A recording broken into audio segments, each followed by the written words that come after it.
Punjab assembly के 2 मुंतखब अरकान ने हल्फ उठा लिया। असम्बली में नून लीग और सुन्नी इत्तेहाद काउंसिल के अरकान की एक दूसरे के खिलाफ नारेबाजी।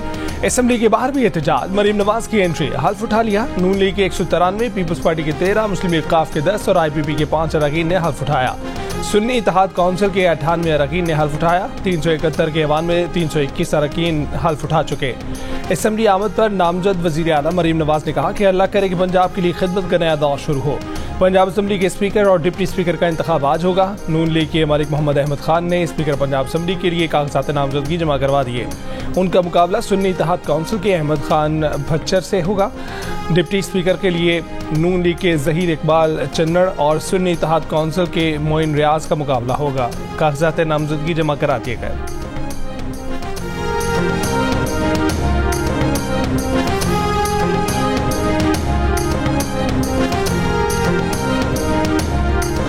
वज़ीर आला सिंध के लिए और हम मुराद अली शाह साहब से रिक्वेस्ट करेंगे कि वो एक बार फिर ये ओहदा संभालें। मुराद अली शाह वज़ारत आला सिंध के उम्मीदवार होंगे। चेयरमैन पाकिस्तान पीपल्स पार्टी और बिलावल भुट्टो जरदारी ने ऐलान कर दिया। कहा कि अवैस शाह स्पीकर और नवीद एंथनी सिंध असम्बली में डिप्टी स्पीकर के उम्मीदवार होंगे। सिंध तालिमानी बोर्ड के इजलास से खिताब में कहा कि करप्शन रोकने के लिए बहुत सख्ती करना होगी। सिंध का दूसरे सूबों और वफाकी हुकूमत से कारकर्दगी में मुकाबला होगा। झूठ और गलत बयानी का जवाब देंगे। बिलावल भुट्टो जरदारी की अपोजिशन की जायज़ शिकायत भी दूर करने की हिदायत। कहा कि MKM सुन्नी इत्तेहाद काउंसिल GDA और JUI सबसे राब्ता रखना है। नफरत और तकसीम की सियासत अरूज पर पहुंच गई है। नफरत की सियासत से पाकिस्तान का नुकसान हो रहा है।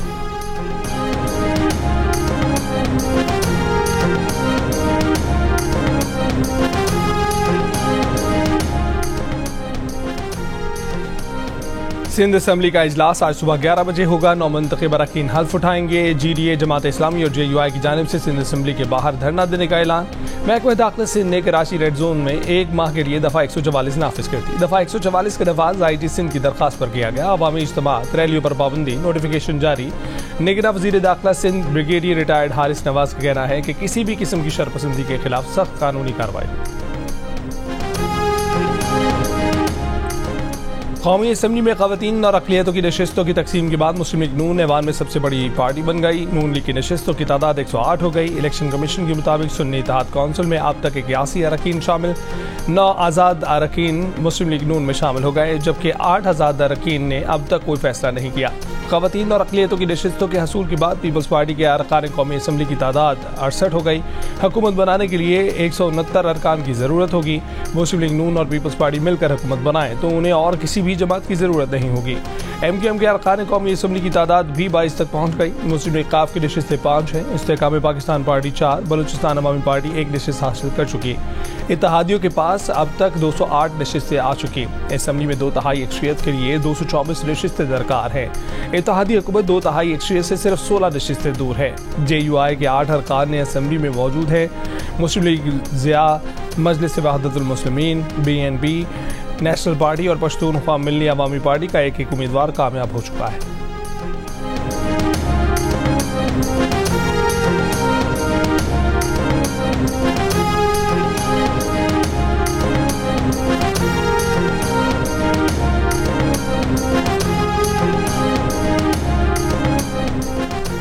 तहरीक इंसाफ के नामजद party chairman senator Ali Zafar ने कहा, चेयरमैन बनने से हिचकिचाहट का इजहार कर दिया। कहा कि मौजूदा सूरत हाल और PTI के मुकदमात के तनासुर में उनका ज़मीर ये कहता है कि तवज्जो मुकदमात पर रखी जाए।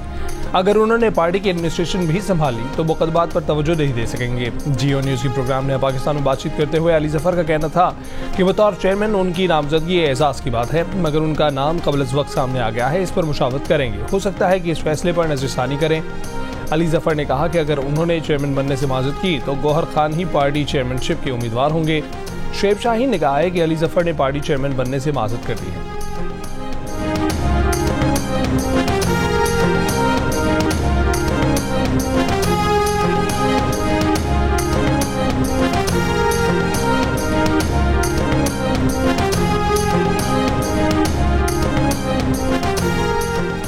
अली जफर कल तक मुबारकबादें वसूल कर रहे थे, लेकिन अब लगता है कि वो PTI के चेयरमैन बनने के लिए ज़हनी तौर पर तैयार नहीं है। अब ज़बरदस्ती तो किसी को चेयरमैन नहीं बनाया जा सकता। PTI के सीनियर रहनुमा शेर अफजल मरवत की जियो न्यूज़ के प्रोग्राम आज शाहजेब खानजादा के साथ में बातचीत, कहा कि 2018 के इलेक्शन में अगर किसी से ज्यादती हुई या किसी को गलत तरीके से जेल में डाला गया तो वो बतौर वकील उसे दुरुस्त नहीं कहेंगे।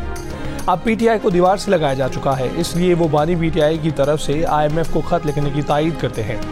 IMF पाकिस्तान में सब कुछ कर रहा है तो हमारे इलेक्शन का ऑडिट भी कर दे।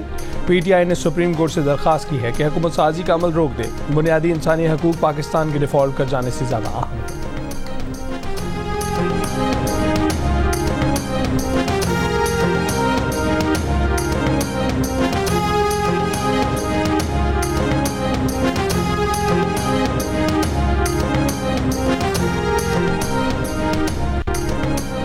नून लीग की क़यादत से MKM वफ़द की मुलाकात, हुकूमत साजी पर शराकत इक़्तिदार का फार्मूला तय न किया जा सका। शहबाज शरीफ ने कहा कि तमाम जमातों के मैंडेट का एहतराम करना है, वोट को इज्जत देनी है, सबकी जिम्मेदारी है कि मिलकर मुल्क को मुआशी खतरात से बचाएं। MKM वफ़द ने शहबाज शरीफ की मुल्क कौम के लिए खिदमत को सराहा। कायदीन ने इत्तफाक किया कि सियासी मफादात की बजाय कौमी मफादात को तरजीह दें। MKM के वफ़द की मुस्लिम लीग क़ाफ के सदर चौधरी शुजात हुसैन से भी मुलाकात। MKM के 3 रुकनी कमेटी का लाहौर से आज कराची पहुंचने का इम्कान।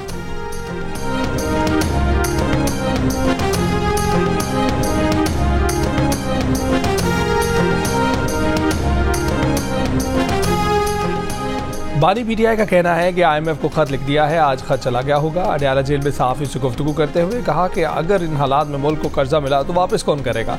पहले मुल्क में सियासी इस्तेहकाम लाया जाए। अदालतें नैब सब कुछ तबाह किया ताकि नवाज शरीफ को सिलेक्ट कर सके। नवाज शरीफ के लिए उन्हें जीरो किया गया, फिर इंतखाबात में धांधली कराई गई। एक सवाल पर बानी पीटीआई ने इल्जाम लगाया कि साबिक कमिश्नर रावलपिंडी को उठाया गया, तशद्दुद किया गया।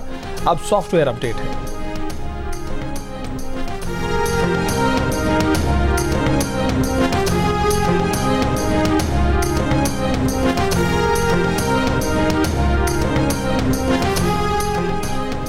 मुस्लिम लीग नून ने IMF के नाम पीटीआई के मुजवजा खत को अफसोसनाक और काबिल मजम्मत करार दे दिया है। साख्तार ने कहा कि पीटीआई का सियासी फवायद के लिए मुल्क के मुआशी मफाद के खिलाफ कदम उठाना अफसोसनाक होगा। तहरीक इंसाफ के खत की कोई हैसियत नहीं होगी। इस खत के बावजूद पाकिस्तान और IMF की डील हो जाए।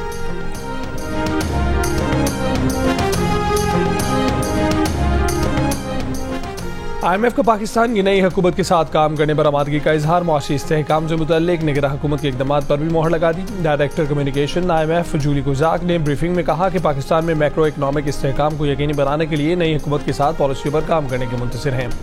बानी चेयरमैन पीटीआई की जानिब से मुबैना इंतखाबी धांधलियों को जवाब बनाकर IMF को खत लिखने और इमदाद धांधलियों की अदलिया से तहकीकात के साथ मशरूत किए जाने पर कहा कि वो जारी सियासी अमूर पर तबसरा नहीं करेंगे।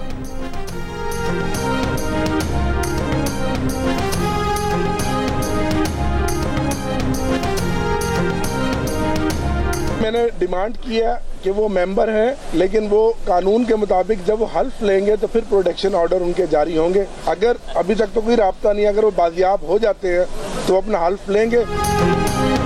तहरीक इंसाफ के आमिर डोगर ने दावा किया है कि उनके वजीर आला के उम्मीदवार मियां असलम इकबाल को गिरफ्तार कर लिया गया। मियां असलम इकबाल को हल्फ उठाने का मौका दिया जाए। पार्टी के 107 अरकान सुन्नी इत्तेहाद काउंसिल में शामिल हुए। आज 100 अरकान ईमान में थे। उनके अरकान को हल्फ उठाने का मौका दिया जाए। इजलास के अगले मरहले से पहले मखसूस नशिस्तों का फैसला किया जाए। राना शहबाज पंजाब असम्बली में पार्टी के चीफ व्हिप मुकर्रर। इम्तियाज शेख ने कहा कि वो गाड़ी में छुप कर असम्बली पहुंचे।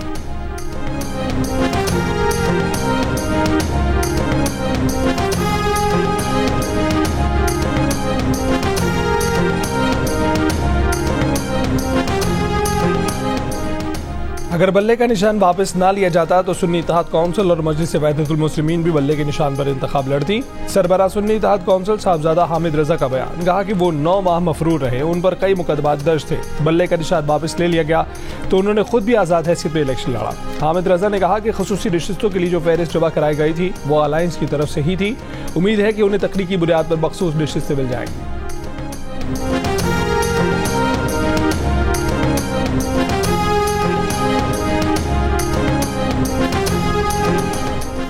कराची में GDA, PTI, जमात इस्लामी और JUI समेत दीगर जमातों का इजलास। सिंध असम्बली के इजलास से मुतल्लिक अहम फैसले। GDA के रहनुमा सफदर अब्बासी ने कहा कि आज सिंध असम्बली में हल्फ नहीं उठाएंगे। असम्बली के बाहर तमाम जमातें एहतजाज रिकॉर्ड करवाएंगी। JUI FE के कारकुनों को इजलास के मौके पर सिंध असम्बली पहुंचने की हिदायत। राशिद सुमरो ने कहा कि आज के बाद जो भी लाया अमल होगा वो मुश्तरका होगा। जमात इस्लामी के हाफिज नईमुर रहमान ने कहा कि डाका डालकर मैंडेट पर कब्जा किया गया, उसे कबूल नहीं करेंगे। तहरीक इंसाफ सिंध की सदर हलीम आदिल शेख ने कहा कि ये इलेक्शन नहीं, फ्रॉड था। नून लीग, पीपल्स पार्टी और मुत्तहिदा से बात नहीं होगी।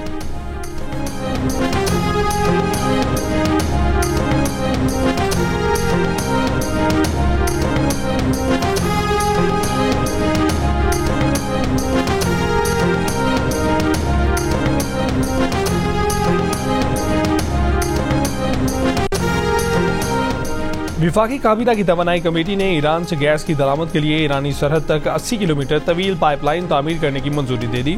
एलामिया के मुताबिक पाइपलाइन गवादर से ईरान की सरहद तक तामीर की जाएगी। जराये के मुताबिक LNG के मुकाबले में ईरान से 750 मिलियन क्यूबिक फीट गैस इंतहाई सस्ती मिलेगी। पाकिस्तान अमेरिका से IAP मंसूबे पर पाबंदियों से इस्तिस्ना मांगेगा।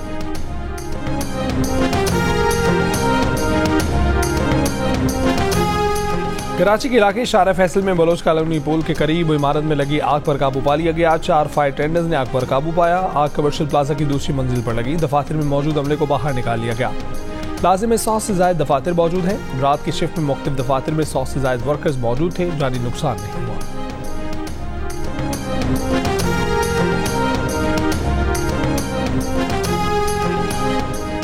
कराची के इलाके कोरंगी में डकैती के दौरान डाकू की अंधाधुंध फायरिंग। घर की दहलीज पर मौजूद 2 साल की बच्ची जान बहाक। वारदात के बाद 2 मोटरसाइकिलों पर सवार 3 मुलजिमान फरार। पुलिस के मुताबिक मुलजिमान शहरी से नई मोटरसाइकिल छीनकर फरार हुए।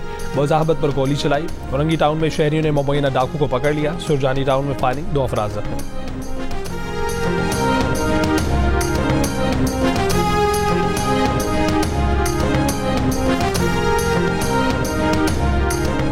पंजाब हुकूमत ने मुबारक अहमद सानी केस में सुप्रीम कोर्ट के फैसले पर नजरसानी अपील दायर कर दी। चीफ जस्टिस की सरबराही में 3 रुकनी बेंच ने इब्तदाई समाअत करके पीर 26 फरवरी के लिए नोटिस जारी कर दिए। नजरसानी दरखास्त में पंजाब हुकूमत ने मौक़िफ़ इख्तियार किया कि फैसले के 9वें पैरा में आर्टिकल 20 की मुकम्मल वजाहत नहीं की गई और ये वजाहत न होने से फैसले का गलत तासुर लिया गया।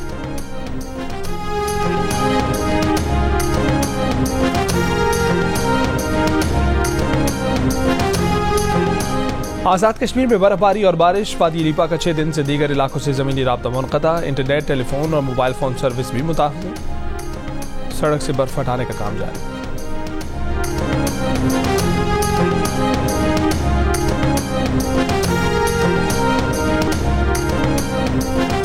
पाकिस्तान ने फ़लस्तीनी इलाकों से इसराइली फ़ौज के इख़ला का मुतालबा कर दिया। आलमी अदालत इंसाफ में निगरान वज़ीर क़ानून और इंसाफ अहमद इरफान असलम ने पाकिस्तान का मौक़िफ़ पेश करते हुए कहा कि यह अदालत फ़लस्तीनियों का हक़ खुद इरादियत तस्लीम कर चुकी है। पाकिस्तान समझता है कि 2 रियासती हल ही से तनाज़ा ख़त्म हो सकता है।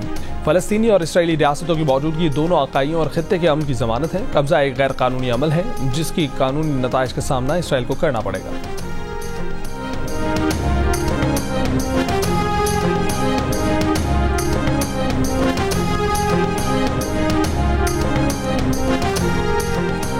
वस्ती गजा में इसराइली बमबारी में 40 से ज़ायद फ़लस्तीनी शहीद हो गए, 100 से ज़ायद ज़ख्मी। मगरबी किनारे के शहर जनीन में कार पर इसराइली हमला, 1 फ़लस्तीनी नौजवान शहीद, 15 ज़ख्मी। हिज़्बुल्लाह के एक दिन में इसराइल पर 12 हमले। फौजी अड्डों और 2 इमारतों में जमा फौजियों को निशाना बनाया गया। हिज़्बुल्लाह के भी 2 अरकान शहीद हुए।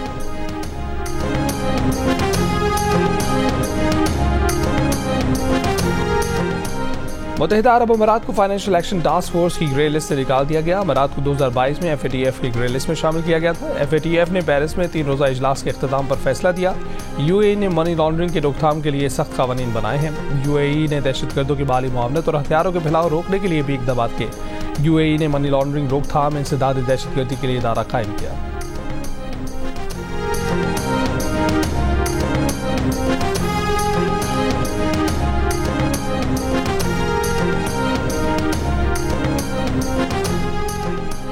पाकिस्तान सुपर लीग के 7वें रोज पेशावर ज़ल्मी को पहली कामयाबी मिल गई। मेज़बान मुल्तान सुल्तान्स को दिलचस्प मुकाबले में 5 रन से हरा दिया। मैच में पेशावर ज़ल्मी ने 179 रन स्कोर किए थे। मुल्तान सुल्तान्स 174 रन बना सके।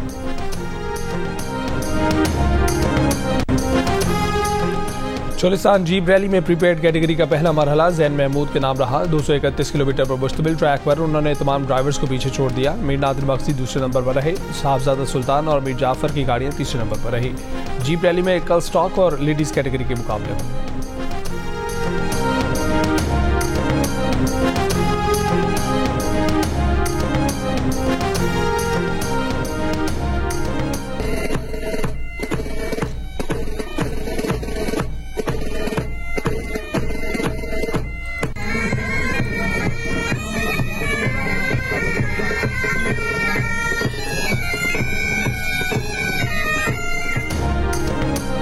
सहरा में रफ्तार का मुकाबला देखने के लिए आए लोगों को मौसीकी की धुनों ने सहरज़दा कर दिया। चोलिस्तान जीप रैली के आगाज से कबल पंजाब रेंजर्स के कैमल बैंड ने शानदार और जानदार परफॉर्मेंस से शायकीन के दिल मोह लिए। बैंड की मौजूदगी ने सहरा में मेले का समा बांध दिया।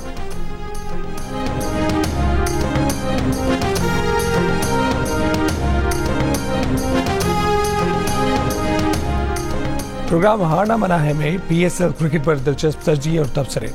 साबिक क्रिकेटर अब्दुल रज़ाक का कहना था कि पेशावर की टीम हमेशा से मजबूत है। जब पेशावर में वहाब रियाज थे, ये नाकाबिल शिकस्त टीम थी। क्रिकेटर कायनात इम्तियाज का कहना था कि इफ्तिखार इम्पैक्ट प्लेयर हैं, मैच जितवा सकते थे। बॉलिंग मौका मिला तो किसी भी फास्ट बॉलर का सामना कर सकती हूँ। शो में HMH का मुकाबला कायनात इम्तियाज से जीत लिया।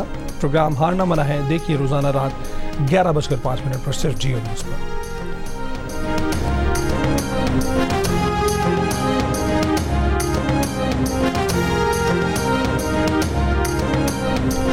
और लाहौर में 3 रोज़ा लिटरेरी फेस्टिवल का आगाज़ हो गया। इफ्तिताही तकरीब में गैर मुल्की सफ़ीरों की भी शिरकत। मारूफ शायर इफ्तिखार आरिफ और सलीमा हाशमी को लाइफ टाइम अचीवमेंट अवार्ड से नवाजा गया। इफ्तिताही तकरीब के बाद पंजाब की लोक रिवायात पर सेशन कामरान लाचारी, सरवत मोहिउद्दीन, नीलम अहमद बशीर और सुहेल बड़ाइश ने खिताब किया।